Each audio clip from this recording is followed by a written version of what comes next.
Nu, piegādi jau arī viss.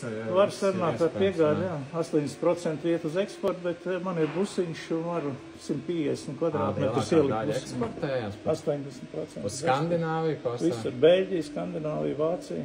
Bet nav problēmas to, vispār tos ozoļu baļķus dabūt tā, viņā nav tik daudz. Salīdzinoši jau tas apjoms uz to, kāda notiek Latvijā mežizstrādē, tas pats platā 1000 kubikmetru dienā sazāļas kuikoks, tad man 140 mēnesi, tad pareikinu, būs 2 darbienas, tas ir 7 kubikmetru dienā apmēram man vajadzīgs.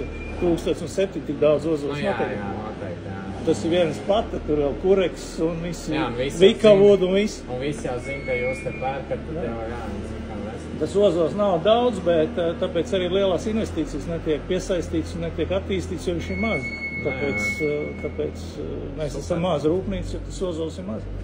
Redz, tā kā atbraucām, atradām tev grīdas dēļas mājai, kas var labāks pa ozolu dēli vispār būt.